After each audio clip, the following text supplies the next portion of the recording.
আমি খুবই আনন্দিত একজন ঠাকুরবাড়ি প্রতিনিধি হিসাবে। এখানে প্রায় 100টার উপরে মহিলাদের চেঞ্জিং রুম করেছি, যেখানে তারা চেঞ্জ করতে পারবে।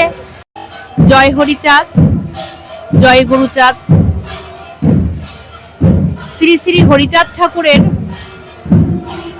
214তম আবির্ভাব তিথির আর কিছু সময়ের মুহূর্ত বাকি আছে, যেটা সারা ভারতবর্ষের মতুয়ারা অপেক্ষা করে থাকে যে এই দিনটা কবে আসবে।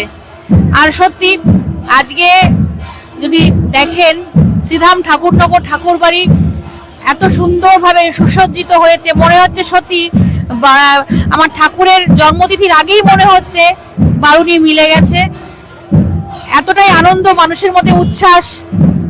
আমরা সকাল থেকে দেখতে পাচ্ছি যে বিভিন্ন রাজ্য থেকে মতুয়া ভক্ত সাধু গোসাইরা আসছেন এবং বিভিন্ন রাজ্য থেকে এখনো ট্রেনের মধ্যে তারা অবস্থান করছেন আসার জন্য। সব মিলিয়ে মিশিয়ে একাকার, খুব আনন্দ লাগছে বিষয়টা। কারণ আমার প্রথমত এটা সব থেকে আমার ঠাকুরের জন্ম তিথি। একে তো সত্যি সবার মনে একটা আনন্দ, পুরো সারা ঠাকুরনগরে একটা সুন্দর পরিবেশ তৈরি হয়েছে, যেটা প্রত্যেক বছর হয়ে থাকে। আমি খুবই আনন্দিত একজন ঠাকুরবাড়ি প্রতিনিধি হিসাবে এবং সারা ভারতবর্ষের মতুয়াদের এটাই বার্তা দিতে চাই, আপনাদের ঠাকুরবাড়ি আপনারা আসুন এবং এই ঠাকুরবাড়িকে ঠাকুরের এই জন্মতিথিতে এসে এই পুণ্য স্নান করে আপনাদের কামনা বাসনা পূর্ণ করুন। তাই সকল মতুয়াদের আগাম শুভেচ্ছা, অভিনন্দন, আমার ভালোবাসা রইল।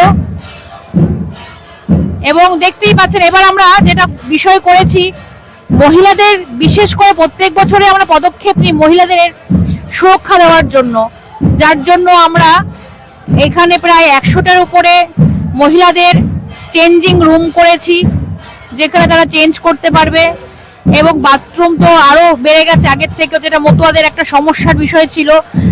এবং খাওয়ার যে জায়গাটা, সেখানেও প্রচুর লাক্ষাধিক মানুষ এর উপরে খেতে পারবে, বড় মাঠ, কোনো অসুবিধা নেই। এবং জায়েন্ট স্ক্রিন থাকবে, তারপর হচ্ছে গিয়ে লাইট রয়েছে সাজানোর জন্য, সিসিটিভি ক্যামেরা চারিদিকে মোড়ানো থাকবে যাতে কোনো পুণ্যার্থীদের অসুবিধা না হয়। এবং তার পাশাপাশি জলের ব্যবস্থা, বিভিন্ন রকম সব মিলিয়ে মিশে একাকার। আমি আমার আবেগটা প্রকাশ করতে পারছি না, এত আনন্দ লাগছে সত্যি। আমরা গর্বিত, আনন্দিত যে আমরা ঠাকুরনগরের মানুষ। এবং আর সব থেকে আমি স্পেশালি বলবো যে আমি একজন ঠাকুরবাড়ি প্রতিনিধি হয়ে নিজেকে খুব গর্ববোধ করছি যে মতুয়ারা আজকে কতটা খুশি। আজকে এই পরিবেশটা এত সুন্দর হয়েছে, এই ভক্তদের পদধূলিকে ঠাকুরবাড়িকে পবিত্রময় আরো করে তুলবে এই আশা রাখি। তাই সকল ভক্তদেরকে আরো একবার আমি শুভেচ্ছা জানাই, প্রণাম জানাই।